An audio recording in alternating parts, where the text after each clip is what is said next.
Alright guys, welcome back to the Bionicle Podcast, the real Bionicle Podcast where we only talk about all things Bionicle. Today we have Mike joining us. Say hi, Mike.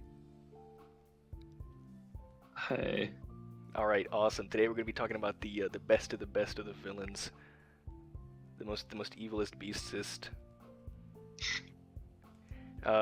Tell me, Mike, about the Brotherhood of Makuta. Well, what do you want to know about Just them? a general synopsis, their evil deeds. I mean, they did, force the great being into a 1,000-year-old slumber.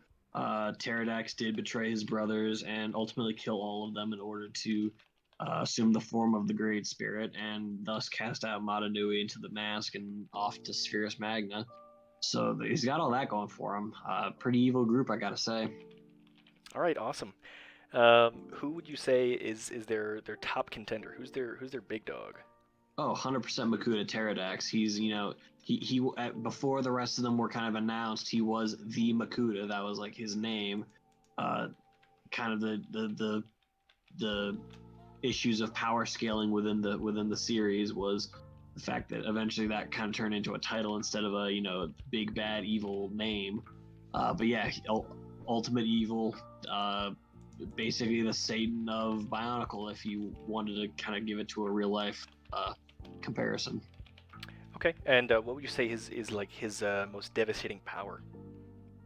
I mean, where to even begin on that? The man cannot be killed. He can possess all forms of machinery. Led to the genocide and extinction of the Avmatoran. I'm trying to remember. Mask of Shadows, literally the antithesis, the literal antithesis of life itself. Wow. What the fuck are you doing, Griffin? That's big, just moving on here, just gonna refocus back up. He sounds evil, Makuta Pterodax does. Tell me about the pre-collapse Baraki. What about them? I mean, what is this? What are you doing? It's the Bionicle Podcast. The real one, the only one. You were driving me up the wall here, brother. It's the real one. Tell me about the pre-collapse Baraki. I'm curious. Okay, so you are the Neil deGrasse Tyson to my Joe Rogan. The biggest thing to consider in Bionicle is the fact of not only was power scaling an issue, but also time scaling. There were literal 1,000-year spans where nothing was happening in the story. The pre-collapse Baraki were essentially the first warlords on like any large scale.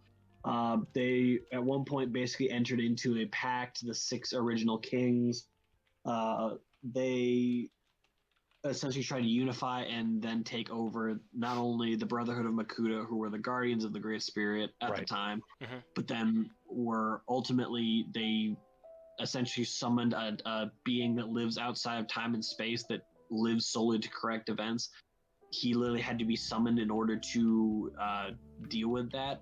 Wow. Not only were they incredibly powerful, leading armies of tens of millions, they also did plant the seeds of rebellion within Makuta Pterodax. So in a lot of ways, they essentially inspired the events that transpired over the storyline. That being said, they were imprisoned in the pit. They were mutated over the thousands of years of living in the irradiated waters. They lost most of, if not all of, their command over their armies. So current day Baraki do kind of suck. However, their pre-collapse was impressive, to say the least. Yeah, so I mean, later on, we're going to go ahead and pit some of the big dogs against each other, just kind of scale them up and see who bests who in just a normal bout, at their primes. So we will be looking at pre-collapse. So that's all good information. Who's the big dog of the pre-collapse Baraki? I would say I'm trying to remember his name. Check. You put me on the spot here. I'm not even. We just want to know who's the big dog, who's their leader, and then what does he do? I would say it would definitely have to be.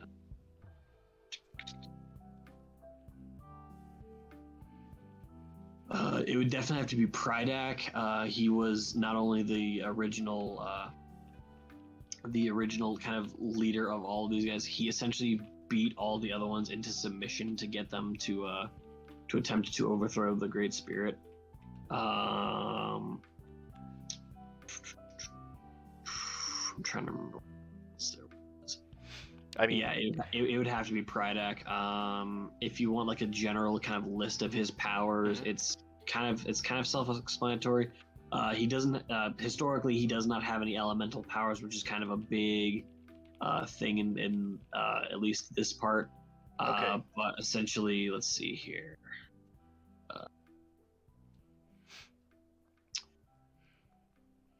So Makuta Pterodax has, he can't be killed. He can possess machinery. He has a mask of shadows. What does Prydak have going for him? Not a whole lot. A lot of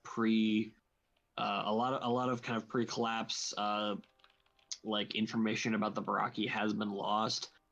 There's not really a whole lot about him. However, again, he was the leader. He did literally break through essentially 6 other godlike beings in order to become the leader of the 6 kingdoms. But yeah, a lot of his powers are not like well known. Okay, so I mean, he basically just has god tier powers and brute force. Yeah, can't give specifics. However, that is kind of his the gist. Okay, we've spoken about the Brotherhood of Makuta and the pre-collapse Baraki. How about the Dark Brotherhood? I mean, where to begin with them? You can begin with their accomplishments and then go into their big dog. They are single-handedly the largest criminal empire to ever exist.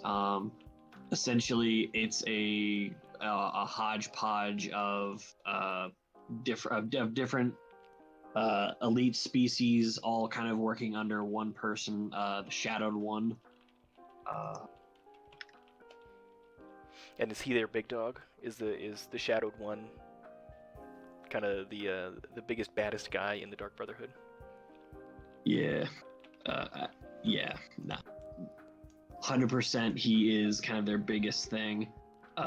Definitely, just the sheer amount of power this guy has. His big things is his antimatter beam eyes. He can essentially unmake beings by simply looking at them. I believe there was only one. There's essentially been one like historic person who has survived the beams. That would be Zaktan, leader of the Paraka. That being said, he was unmade down to like the molecular level and essentially split into trillions of molecular-sized beings. Wow.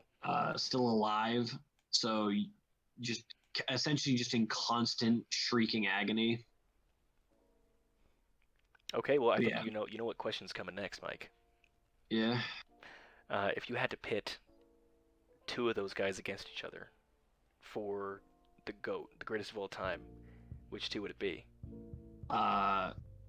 If I had to put them into a 1v1, it would have to be Pterodax, Prydak, or Shadowed One.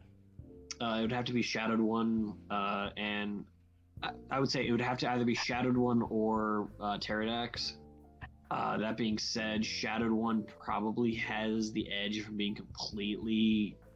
It depends.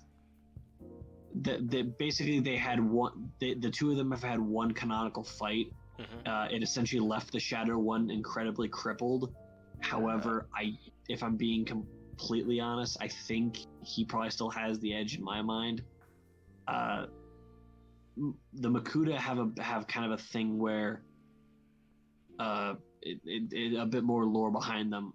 They essentially forgoed their like physical bodies thousands of years ago and essentially inhabit suits that keep their kind of they call it basically antimatter like bodies alive. Sure. However, if you can destroy that, you can definitely do have an edge on there. I would say Shadow One definitely has the ability, like that edge of just being able to destroy his armor.